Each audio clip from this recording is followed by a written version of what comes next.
To remove your mask when you stand to speak, but the health advice from the Office of Local Government suggests that you just put it back on when you sit.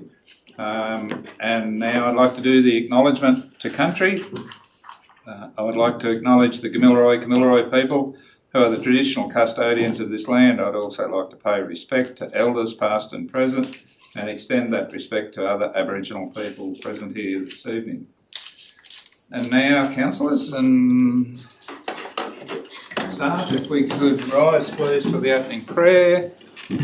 Almighty God, we humbly beseech Thee to vouchsafe Thy blessing upon this council, direct and prosper our deliberations to the advancement of Thy glory and the true welfare of the people of the Regional Council and Australia. Amen. And councillors, I would now like to formally open the meeting and call for apologies and leave of absence. We have an apology, a leave of absence from Councillor Impey. We have someone move and second, Councillor Maxwell and Councillor Betts. Thank you. Those in favour? Aye. Against? The motion is carried. We have no members of the community for community consultation in item 2.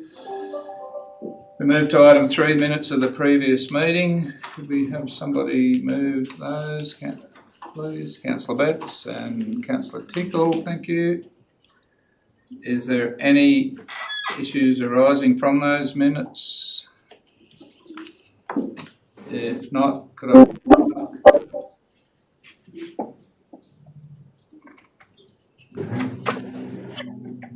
Councillor Inglis, do you have something you wish to talk to in the minutes?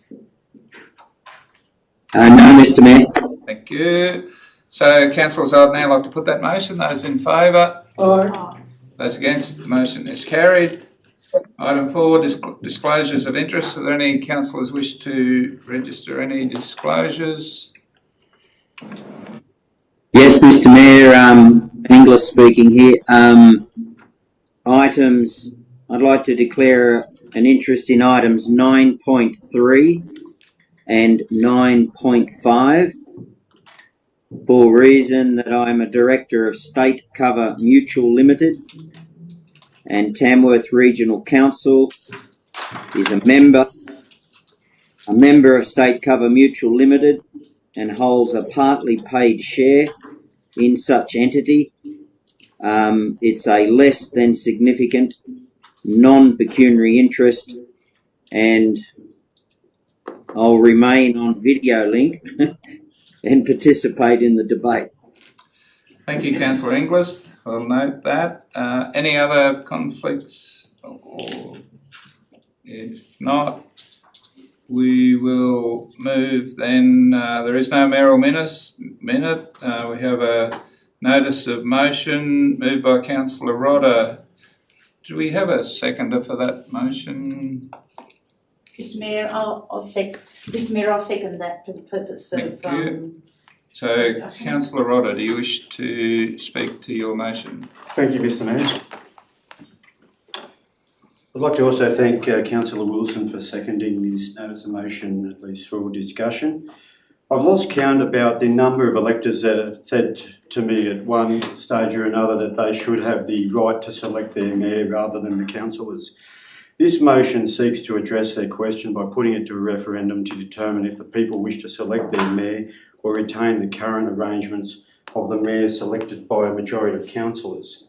Although in New South Wales there are a minority of councils that conduct mayoral elections by popular vote, it doesn't mean the system is flawed. A mayor elected by the whole community, not just a majority of 9 councillors, has the confidence of the community. Naturally, there are arguments for a mayor elected by councillors, including the mayor having the support of the councillors who elected them and more councillors having the opportunity to serve as mayor. The issue is not what I or current councillors think on this issue. I believe the relevant matter is what our community would prefer. Many regional councils conduct mayoral elections by popular vote, such as Singleton, Muswellbrook, Uralla, Bellingen, Coffs Harbour, Orange and Broken Hill, and the sky hasn't fallen in on them. This proposal is only considering giving the people a vote to determine if they wish to retain the current system of mayoral election by a majority of councillors or mayoral election by popular vote. My preference is for the latter. We get to select our state or Commonwealth MPs, and I believe we should have the opportunity to select the people should have the opportunity to select their mayor. In relation to the commentary by the General Manager, I understand there is a little confusion about the cost of a referendum and comparisons to Wagga Wagga, and I realise that the time frame for my notice of motion is tight, but not impossible. I am proposing only one referendum question that asks the electors, the residents of our local government area, do you favour election of the mayor by popular vote for a 4-year term? Obviously, we'd be guided by the New South Wales Electoral Commission. I know there are proponents of the current system with views, if it isn't broke, don't fix it, but it's not about that. This is about letting our electors, our voters, our residents to have the opportunity to determine that matter for themselves. I believe in the views of the majority, and I believe our electors and residents are mature enough to determine this matter for themselves. As mentioned, the sky hasn't fallen in on those 35 councils that currently have their own mayoral election, and I doubt it would fall in on our region should the people choose to elect their mayor by popular vote. And naturally, I would respect their views if they would prefer to retain the current arrangements. Thank you. Any councillors wish to speak against the motion? Yes, Yes, Mr Mayor. Yes, Councillor Wilson first. Thank you. Mr Mayor, before I speak, I wondered if I could ask the GM for an explanation of anticipated costs, because there was some dispute, or so if I could ask the General Manager to contribute to the discussion. Thank you, Mr Mayor. Councillor Wilson, the commentary I made at the bottom of Councillor Rodda's notice of motion was based on a contact that I had with Wagga Council after Councillor Rodda had originally indicated in the media that he was going to move such a motion. That was some time ago, but when that occurred, the General Manager of Wagga Wagga Council, who was a previous employee of here, rang to give me a heads up around what their estimated costs were. They were told, and they did well in advance of where we currently are, that it would cost in the vicinity of an additional $50,000 just to conduct the referendum from an electoral commission perspective. And that's obviously on the basis of, yes, small amounts for additional printing, but the biggest cost is around the logistics and the additional staff to conduct not only the referendum, but also to do the count afterwards, which again is why it becomes more expensive if you have more than one question. The second part is the community education campaign, and that's solely the responsibility of the council. And there's an obligation to inform far and wide so the community understands what it actually is that they're voting on. So you have to use basically every medium that's available to you. So that would be television, radio, mailbox drop, social media, whatever it may be, to make sure that you get out and get the community to understand exactly what it is that they're actually voting for. Now, Mr Thompson from Wagga Wagga, he said to me that they had budgeted that campaign, education campaign, at a further $50,000. So that's where the original $100,000 amount in the commentary came from. Thank you. Any councillors wish to speak? Oh, Councillor Wilson, sorry. Yes. Mr Mayor, I thought it was actually important to speak on this notice of motion because it actually troubles me, and I thought the community actually has a right to look at both sides of the discussion. I'll vote against it. For me, there are two elements in this notice of motion. The first is the motion itself. But the second, and I find this concerning, are the supporting reasons given for the notice of motion. There are innuendos, accusations and slurs against fellow councillors, and unfortunately considerable sections of our local community. And I actually feel they deserve defending from their council. So I'll put forward a different point of view on Councillor Rodda's questions, and it's slipped off my screen, so I'll bring it back up again. The first one, point one of Councillor Rodda, so I'm sorry if this will take a minute, that his or her loyalty to the residences for the full term. Well, it's obvious if you're standing in that position, you would direct your loyalty to your people. Point two, for the benefit of Councillor Rodda's system, he puts forward the argument that this system returns democracy to the people. I actually don't feel that democracy has left us. Every councillor here has been popularly elected, in the same manner as ministers of the state and the federal governments are popularly elected. Those elected members then, in state and federal and here, elect their leader. We certainly don't have the system used in the USA for obvious reasons where they do elect their leader. Popularly elected mayor is a non-popularly elected mayor is more representative and democratic. And if I explain that why. If we've got a popularly elected mayor, then one group of people isn't voting for one person. Here, each of us represent a different demographic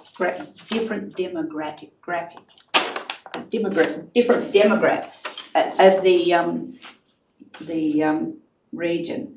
In other words, people who vote for Councillor Tickle might not vote for Councillor Betts. People who vote for Councillor Impey might not vote for Councillor Rodda. So therefore, we represent a different group of people within the community, and so when we elect our leader, we are actually electing it, representing people from lots of different demographics. I give up on that word.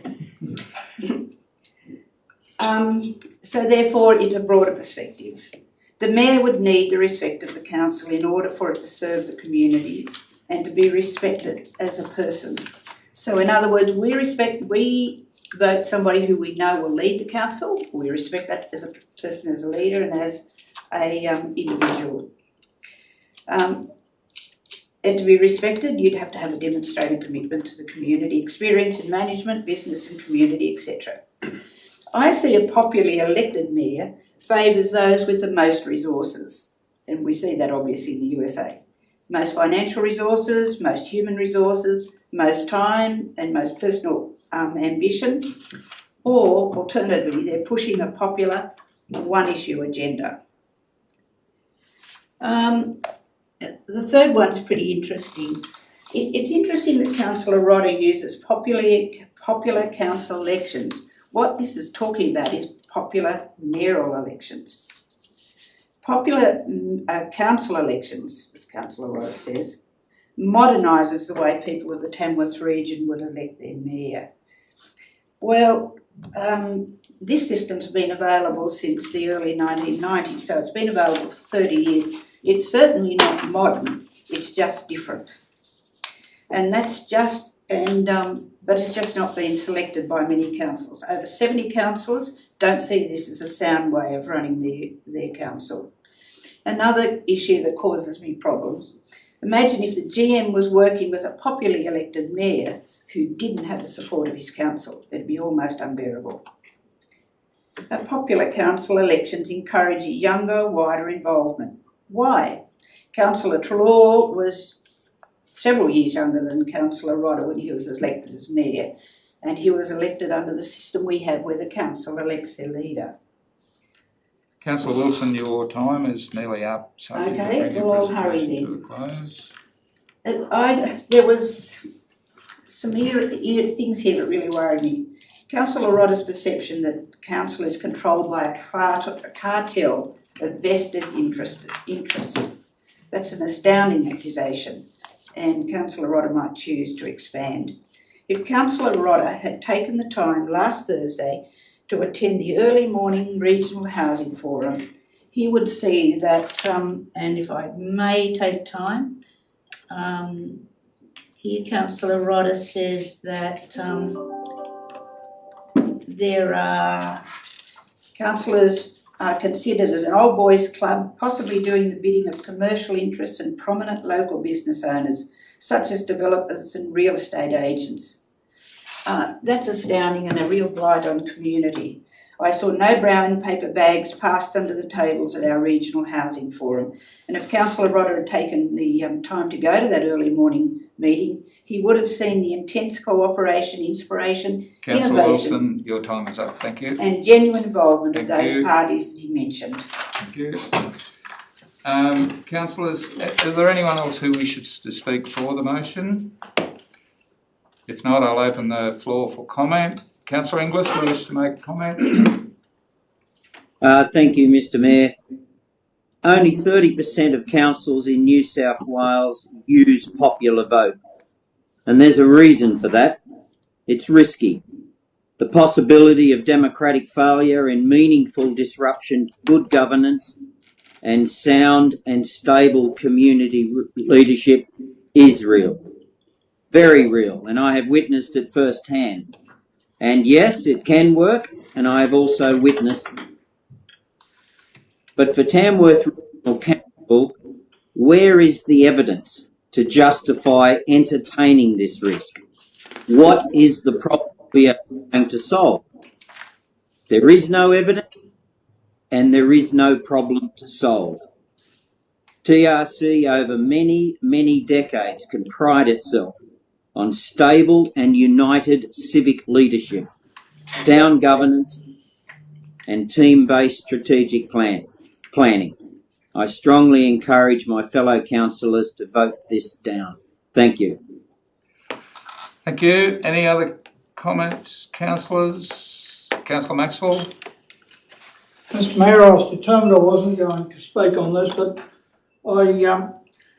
I'm very passionate about local government, which is the closest level of government to the people. But there are two things I never ever want to see come into this council anyhow. One is party politics and the other is a popularly elected mayor. For I believe the best people to qualify to elect a chairman are the members of that council or committee, whether it be a sports committee or a council. The elected chair must have the confidence of the majority of that council. I've seen councils of popularly elected mayors that tear themselves apart from within. Some work, a lot don't. So I'll be voting against this, Mr Mayor.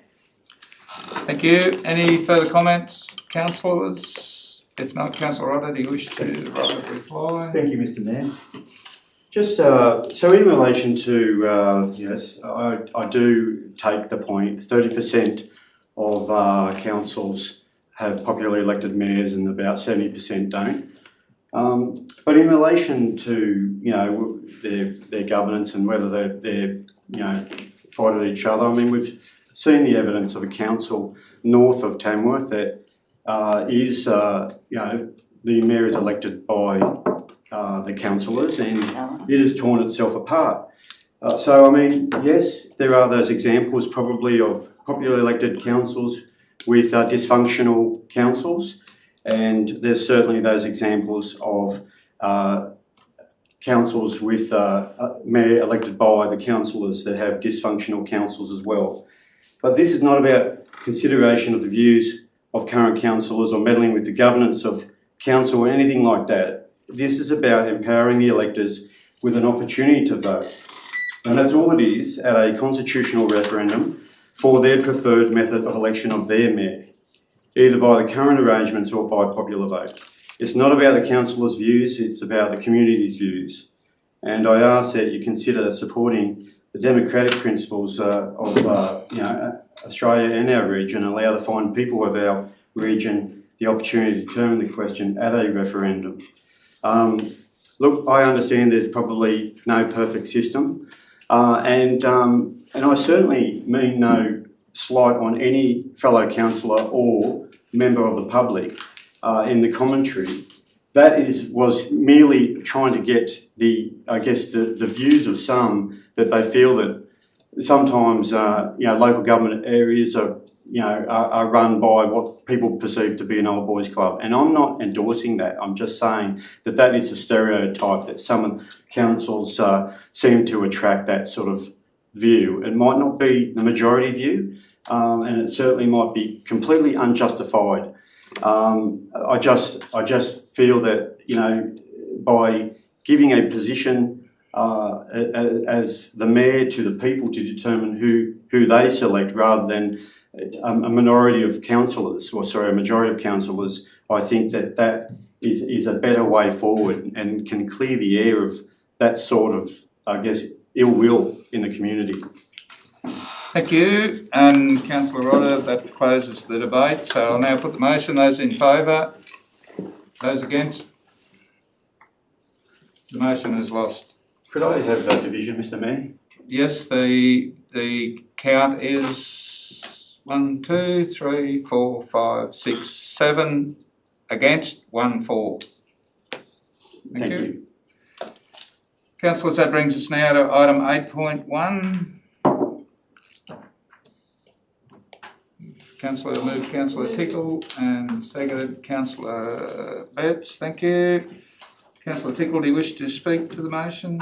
Yes, but I have just a slight alteration to one of the points in there, Thank you. if it can. You may take your mask off, Councillor Tickle, if you wish to. Thank you. If I could just make a slight amendment or request to one of those points before I speak to it, but and that is. Councillor. It's not an amendment, it's just a. Well, we will need to understand what your slight modification is. I can't hear you now.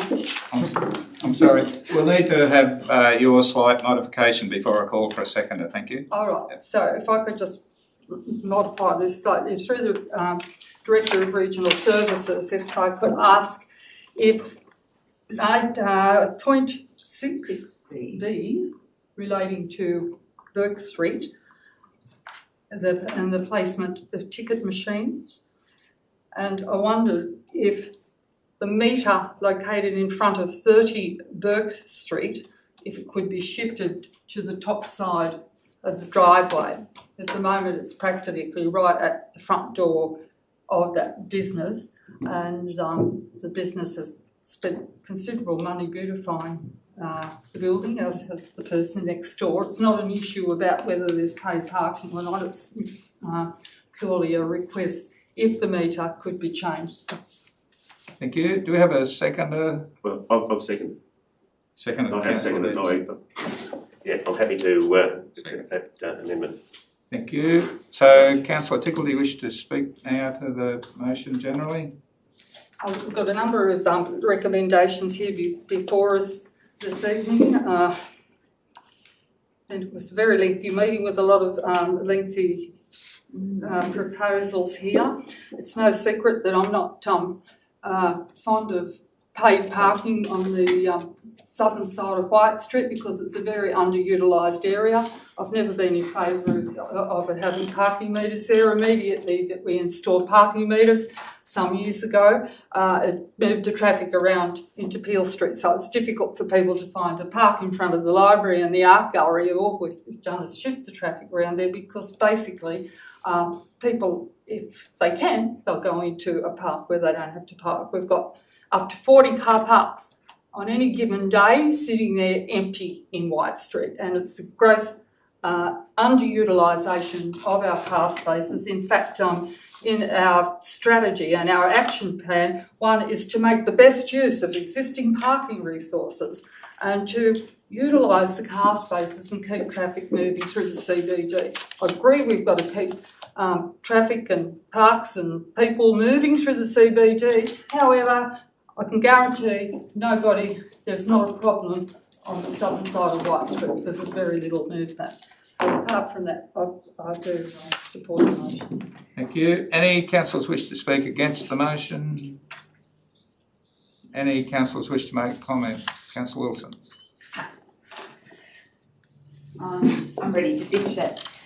Mr Mayor, I'm not going to change it, but I would like to make a comment on 6E to do with White Street again. And my preference probably would be to have both the northern and southern sides of that block 4 hour. The reason for that is that it's further out of the core CBD, and because of that people need to walk further to get what they need. So if they're walking 20 minutes down, 20 minutes back, that chews into a 2 hour park, and it doesn't really make it worth parking there. And when I was talking to one of the business women in that street, she said a lady from somewhere north stopped, got out, said, if I have to pay for parking here in Tamworth, she used it for colourful language, I'm not staying here to park and I won't come back. She said, I'll do my shopping at Gunnedah. So she got back in the car and left because there are some people who, particularly out of town people who come to Tamworth, they need to do a larger group of shopping, they need more time, and they don't have the time to be moving their car to avoid parking meters. They just rather leave it go and do what they have to do, and this particular site's ideal for that. But because of the time it takes to walk and back, your actual shopping time is depleted into walking time. However, at this stage, I'm prepared to leave it and monitor it, but I must admit that I see empty parking on the southern side of that block constantly. Thank you. Any further comments, councillors? Councillor Rudder? Thank you, Mr Mayor. I'd just like to support Councillor Tickle's view about parking meters, because I know that during the free parking that we provided during the start of COVID-19 pandemic last year, that was an immediate boost to some of those small businesses in the arcade, the Coles Kmart arcade, and they were very supportive of its extension. And I remember that Councillor Wilson also supported that as well, that be extended, and those businesses were quite pleased because it did encourage people to park in White Street, and I think that sometimes we're not that large that we shouldn't provide closer parking in CBD streets closer to those businesses to enhance them. Their bottom line. They are experiencing still bad times due to the pandemic and other natural disasters and occurrences. So anything that we can do to mitigate the impacts of those on those businesses is a good thing, and I don't think we should have that much paid parking that impacts our businesses and ultimately our CBD in that sort of negative way. Thank you. Any further comments, councillors? If not, I'll put that motion with that minor adjustment of Councillor Tickles. Those in favour? Aye. Those against? The motion is carried. Thank you. That brings us to item 9.1. Moved Councillor Betts and seconded Councillor Maxwell. Thank you. Councillor Betts, do you wish to speak to 9.1? No, Mr Mayor. Any councillors wish to speak against the motion? Any councillors wish to make comment? If not, I'll put the motion. Those in favour? Aye. Those against? The motion is carried. Item 9.2. Moved Councillor Maxwell and seconded Councillor Wilson. Thank you. Councillor Maxwell, do you wish to speak to the motion? No, Mr Mayor. Any councillors wish to speak against the motion? Councillor Rudder? Thank you, Mr Mayor. I cannot support this proposal. Firstly, I believe that journalists and the media play an important role in our democracy, reporting on matters that impact our stakeholders and residents. Why should they have to go cap in hand to paid council employees to ask who they can speak to about an issue or matter of concern, particularly if they are seeking the views of the elected councillors, not the official view? I'm more than happy to take advice about matters of importance from professional staff, but if I have a personal view about a particular matter, then why shouldn't a journalist, media outlet, or more importantly, the people know about that? Particularly when I make it perfectly clear I personally am not speaking on behalf of the council. Sometimes I think there's a lot to be said about admitting mistakes to our community when there are issues, and I think that that's what our community expects of us, and I think that trying to gloss over certain issues or attempt to sanitise a story erodes community trust, and I believe putting a ban on the media or expecting them to go and first of all speak to the media personnel first before they can obviously access councillors continues to erode that community trust. Furthermore, they require information in a timely manner. Suggesting that they will receive it in maybe 2 or 4 weeks is not timely. And I fear that this policy lacks the transparency our community needs and expects. Secondly, I have to say that I've been the chair of the Sports Working Group for almost 5 years, and in that time I've been invited to just one event to speak to media in my official capacity. All the other media events, which may have included announcements about sporting infrastructure or grant funding announcements with our local, state or Commonwealth MPs, I had been replaced by other councillors or staff. The chair of the Crime Prevention Working Group, the Traffic Safety or Heritage Working Groups frequently speak publicly about matters related to their jurisdictional areas, but not I. I have a personal view about why that was so, which I won't share here, but on this matter, I think it is wrong to restrict the flow of ideas and views to the media, frustrate the media or put media bans on councillors about situations or issues I believe is undemocratic, and I won't support it.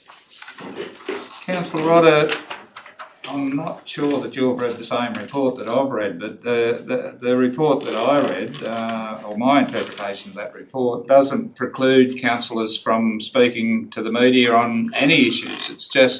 It just asks councillors not to speak on behalf of the organisation. That the mayor is the spokesperson for the organisation, subject to the delegations, and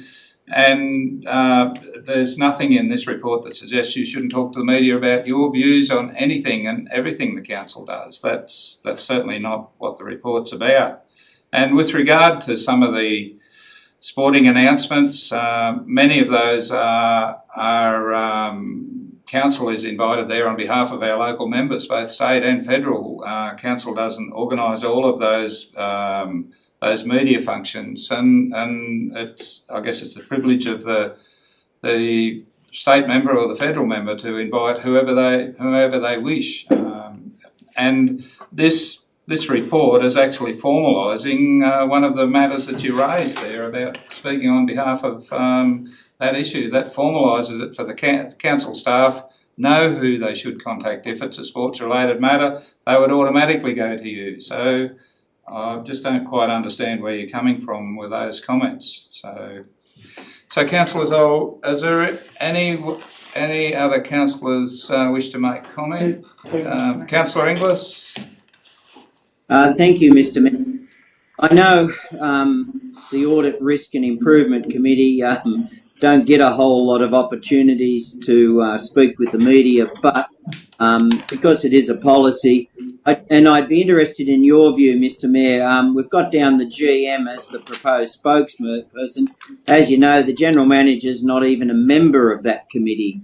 So I for that perspective, I think that can place the General Manager in a difficult position because he's actually not even a member of that committee, and I would have thought that you should be the spokesman as the principal councillor on that committee. What's your view on that one, Mr. Mayor? Councillor Inglis, I don't think I've ever had a question put to me about the Audit and Risk and Improvement Committee. I don't think it's the most exciting committee that we have in our stable, but I mean, I don't have much of an issue there, except that the structure of that committee, I guess, is predominantly it's actually loaded with external representatives, and I'm not sure whether the General Manager might have an opinion or a comment. Thank you for the invitation to comment, Mr. Mayor. Look, I guess my response, Councillor Inglis, would be that I do tend to agree with you. It should either be the Mayor or the independent chair speaking on behalf of the committee. But as most of the items that will come out of that will generally be something that the Audit and Risk Committee have raised that relates to an organisational issue, typically around, an audit or a process or a risk that might exist. I think there is definitely a role for the General Manager to maybe respond on how those things are going to be addressed, as opposed to, talking about an announcement of some sort. I think it's more about, giving some level of confidence that notation's been taken by the General Manager and the senior staff, and there's a plan in place to address any concerns that might come out of that committee.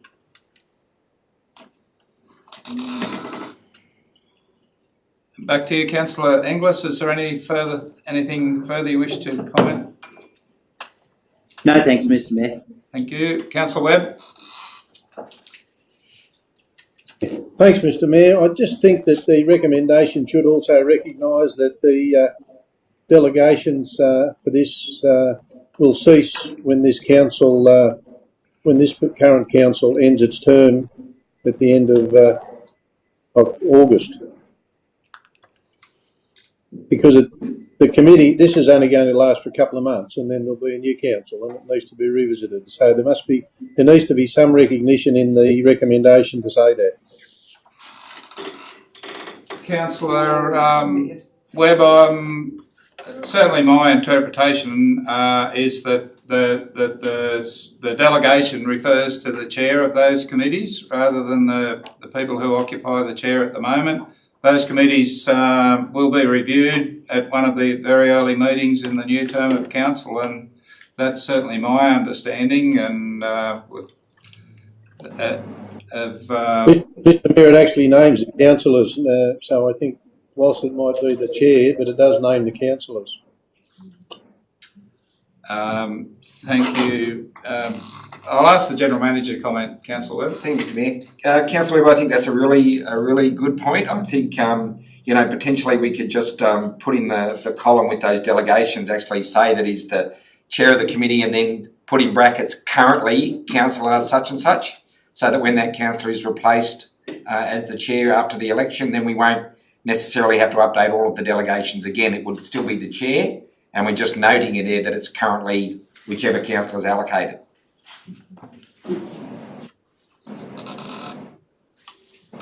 Thank you, Councillor Webb. Councillors, any further comments? If not, I'll put the motion. Those in favour? Aye. Those against? No. You're against the motion? Yes. Thank you. So the motion is carried. Item 9.3. Moved Councillor Inglis and seconded Councillor Tickle. Thanks. Councillor Inglis, do you wish to speak to your motion? Oh, Mr Mayor, just something that could come out to us later on, but on page 93, the 60K, it's more about the CSIRO, the pilot with the wastewater treatment trial. Could we just have a bit of an update on how that's going? I think that's an important project, and I don't think we've had one for a while, and so if we could just get an update on that, please. Now, Mr Mayor, I don't mean now. No, we'll provide that in due course. Councillor Inglis, thank you. Any councillors wish to speak against the motion? Any councillors wish to make comment? If not, I'll put the motion. Those in favour? Aye. Those against? The motion is carried. Item 9.4. Move Councillor Tickle and Councillor Wilson. Thanks. Councillor Tickle, do you wish to speak to the motion? Thank you, Mr Mayor.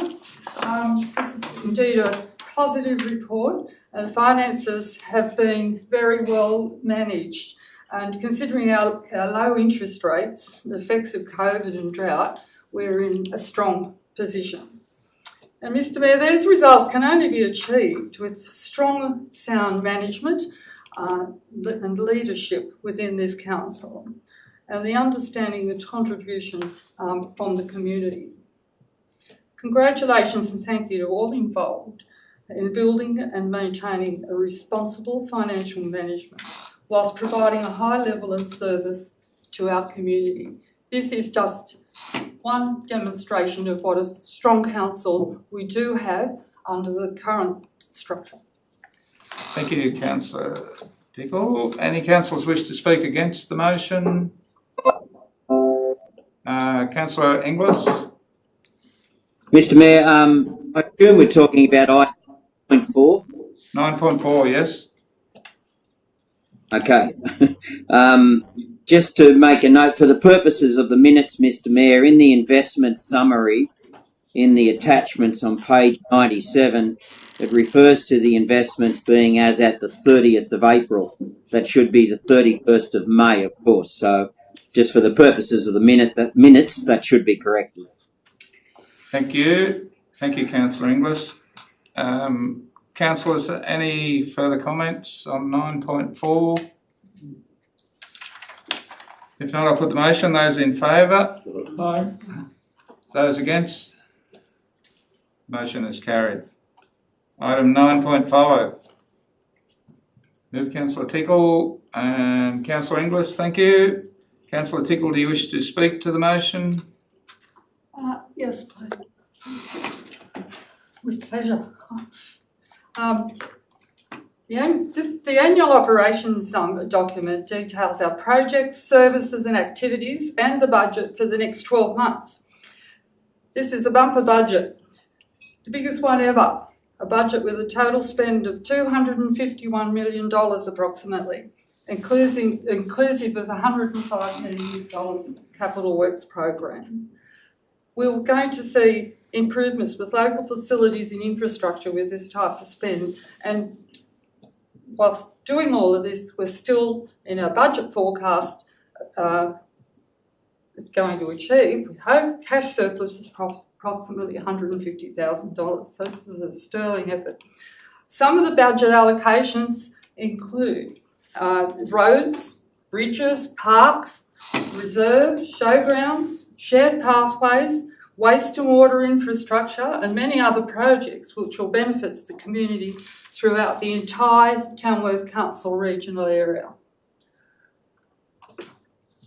Thank you again to all the many staff who've been involved in formulating the annual operations plan. It is a huge document and it takes a lot of input from all sections within our council. Indeed, the community also have a big part to play. They've given us some helpful feedback, some of it being formal feedback and other informal through conversations.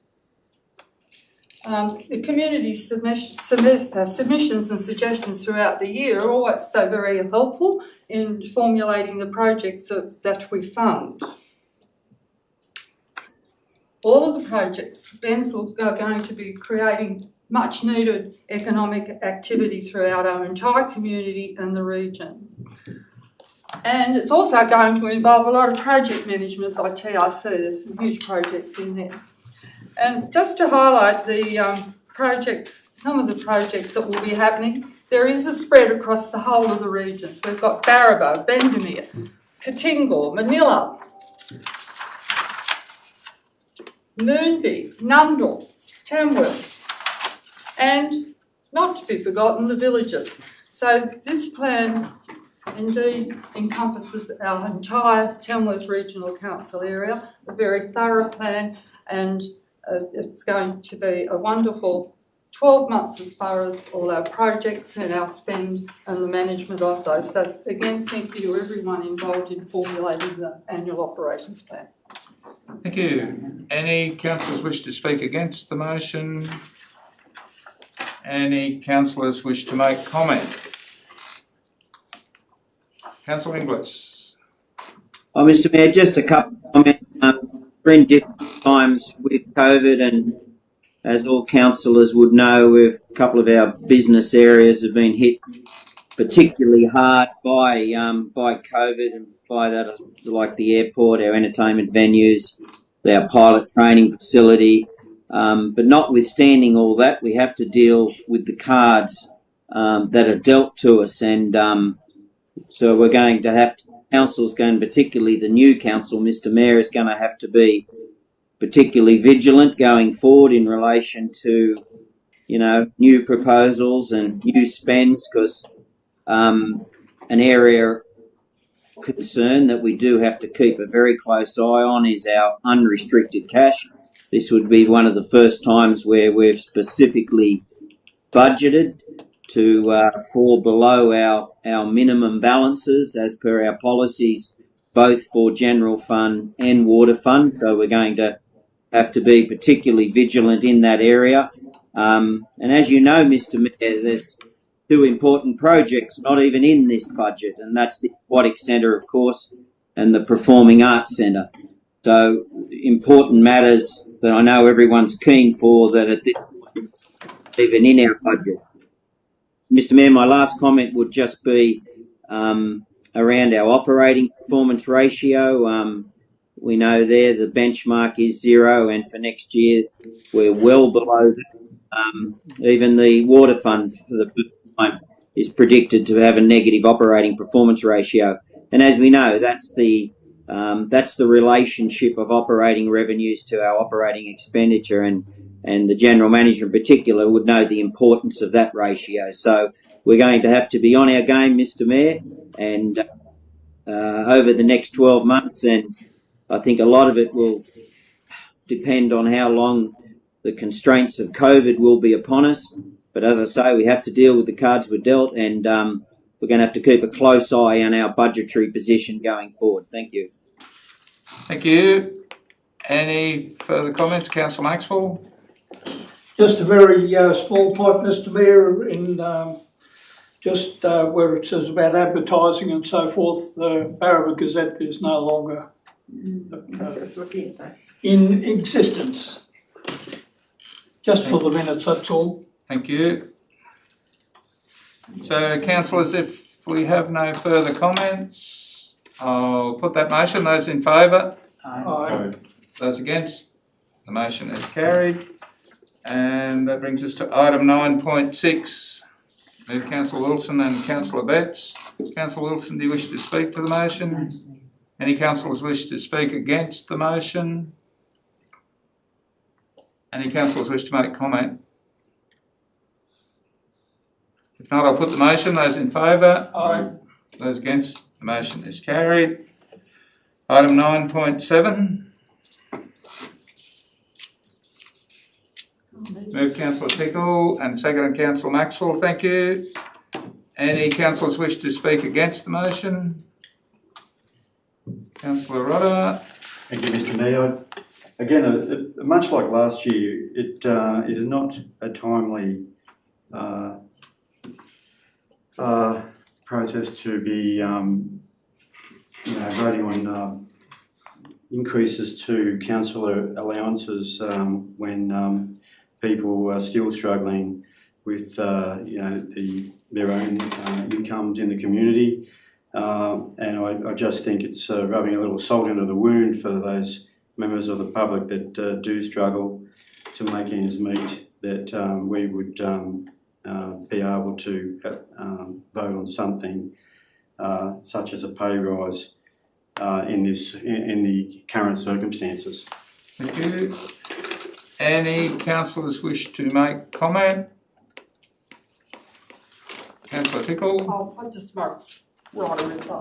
Yeah, if we do, I'll just check. Do we have any councillors wish to make comment? I'll now invite Councillor Tickle to provide her right of reply. I have moved this and I do support it, and I would make the comment as if any councillor doesn't support this and doesn't vote for it, they can take their stipend and they can donate it into a community project.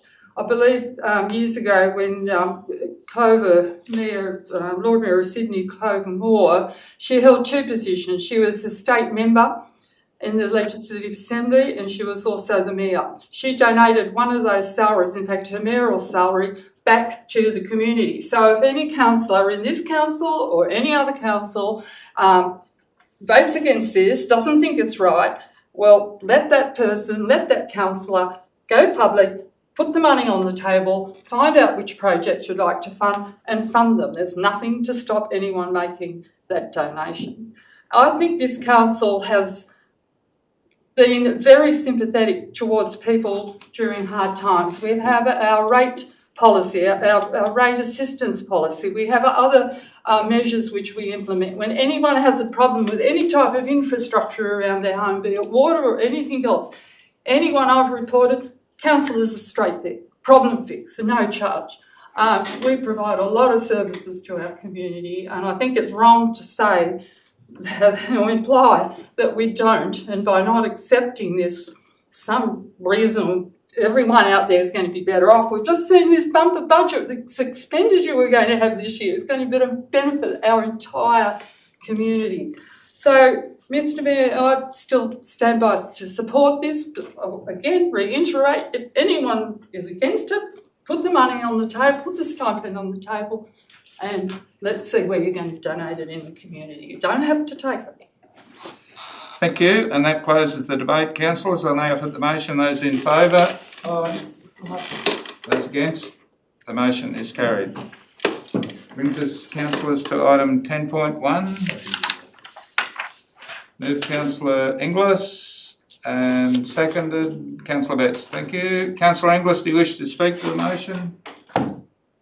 Oh, thank you, Mr only that in Roman numeral 2 there, part 2, that council can the appointment of an Aboriginal cultural officer. I guess we'll need to just think of that in our resolution. But so I've moved it, Mr. Mayor. But on that matter, I'm actually in favour of us considering a position like that. We've in fact discussed that on TRACAC and a few other things. But I'd like to make the comment, Mr. Mayor, that if we were to, we've got to do it correctly and make sure we actually know what we're doing. And I do notice from the minutes of that meeting that the recommendation came from a general business item. So it's obviously just been raised from the floor on the day. Now, whilst that's fine, Mr. Mayor, what I'd like to sort of put to you, and we can respond to it in our recommendation, and that is that I'd like to ask that committee to consider that a little bit further. In other words, receive a report on it and give us a bit more advice before they ask us to actually create that position within the organisation, i.e. they should at least prepare a draft job description. What do they believe that, what's the problem we're trying to solve? What do they believe that position can do? So I think it's good intent, Mr. Mayor, but I think a little bit more work needs to be done so we can be clear on what they see that position doing, and then we can provide our input to that. And I think that way we'll have everyone in a much better position when we consider the appointment or not. And it will also, if we're very clear on what that position's to achieve, it'll make it a whole lot easier for us to look at what grant programs are available for such appointments. So I think it's a good idea, but it needs a little bit more work, Mr. Mayor. Thank you. So, Councillor Inglis, just to qualify that point, the motion suggests that council consider the appointment. So, and I note you're not moving any sort of amendment. So I'm assuming that what you're asking council to actually do there is, whilst we're considering that appointment, one of those considerations will be to go back to the committee, and because this is an appointment that certainly would be unlikely to happen before the new council's elected, I would suggest. So I'm assuming that's what you're suggesting? It is, Mr. Mayor, yeah. Thank you. And now, Councillor Webb, you wish to make a comment? Yeah, thanks, Mr. Mayor. I agree wholeheartedly with what Councillor Inglis said, and I think the intention here will be that it'll also be have an impact on our budget as well. But it really has to be worked on a lot more, and it will be an item to be considered by the new Crime Prevention Working Group that will be appointed under the new council. It's nothing that's going to happen, in my mind anyway, as chair of that group. It is nothing that's going to happen in the next couple of months. It'll be within the new council. The new Crime Prevention Working Group will consider that as a business item, and of course there'll have to be a lot of work done on that, as Councillor Inglis said. Thank you. Councillor Betts.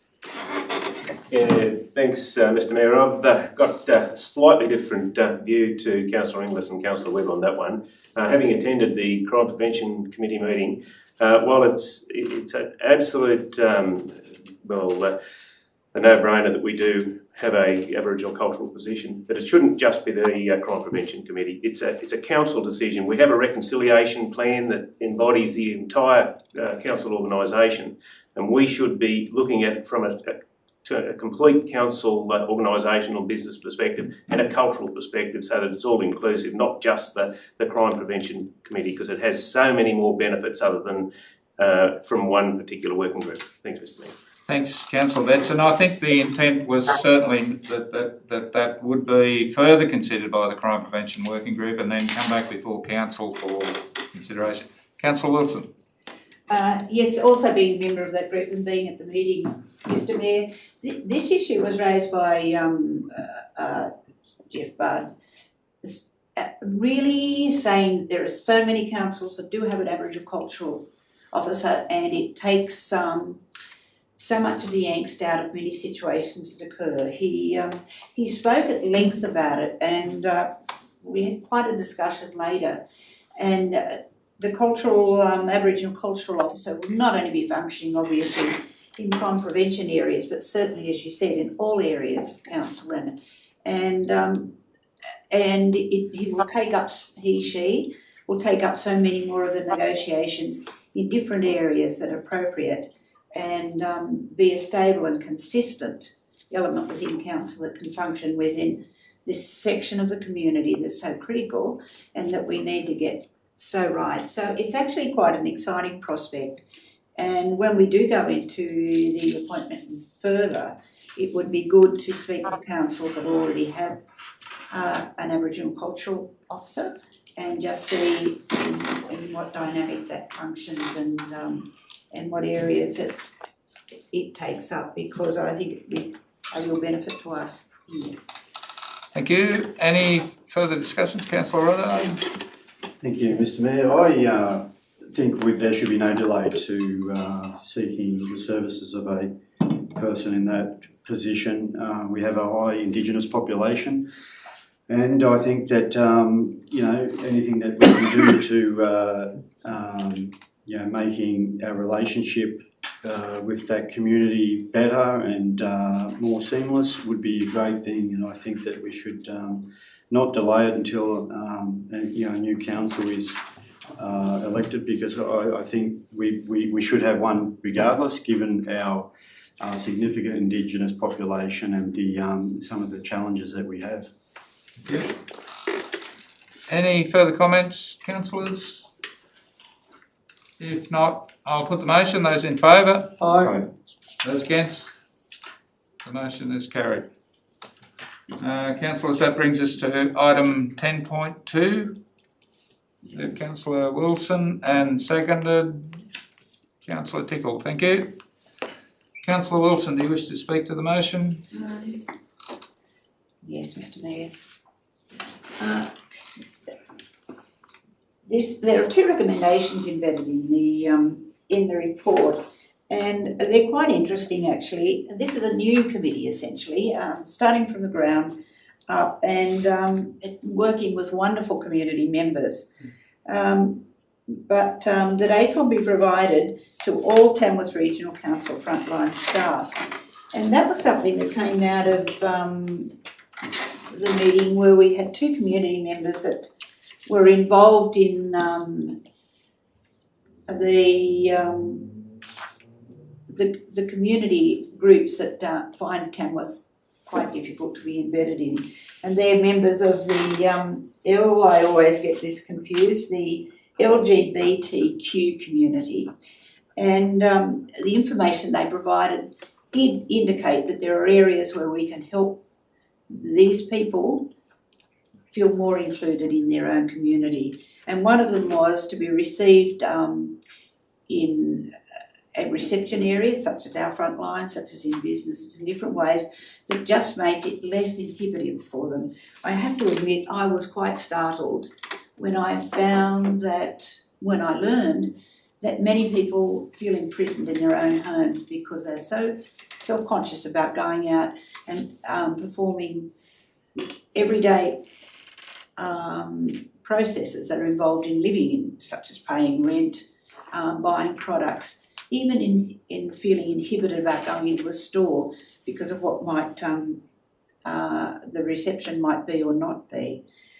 So it was quite a learning curve, and I think we need to be really sensitive to the comment that we don't know what we don't know, because I certainly had that exposed to me by the mother of a person involved and by a young girl who grew up in Tamworth. So we need to be very mindful of being front foot in taking actions that will help all sectors of our community feel included, and that we genuinely are an inclusive community, because it is just so critical. And that includes business community, all of us as individuals, and the council, of course. Thank you. Any further comments, councillors? If not, I'll put the motion. Those in favour? Aye. Those against? The motion is carried. And before I ask for a motion to have that one item heard in closed council, I'd like to make an offer to any members of the council or any members of the community who wish to have this matter brought to open council. If not, could we have a motion to move into closed council to hear this report, please? There's two reports, Mr Mayor, 11.1 and 11.2. I'm sorry, 11.1 and 11.2, sorry. So we've got a mover, Councillor Betts, and a seconder, Councillor Maxwell, thank you. And I'll ask, I'll put that motion, those in favour? Aye. Those against, the motion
Won't be anybody out there because there was nobody in here. It's the action of democracy. Thank you, Mr Mayor. Councillors, this is a report from the closed session of the Ordinary Council meeting held on the 29th of June 2021. You considered 2 items in closed council. In relation to item 12.1, you adopted the recommendation with the amendment to option 1 in the body of the report to reflect that the council will approve the purchase of the property described at an amount not exceeding the valuation plus 50% of the difference between the valuation and the asking price. All other points remained as per the report. And for item 12.2, you adopted the recommendation as per your business paper. Thank you. Councillors, could we have a motion to receive that, please? Councillor Betts and Councillor Maxwell. Those in favour? Aye. Those against? Motion is carried. And that brings our meeting to a close. Paul, do we have any matters you wish? No, any Mr Mayor. advice? No, it's not. So, councillors, that completes our meeting. We have no advice we wish to present. So, thank you for your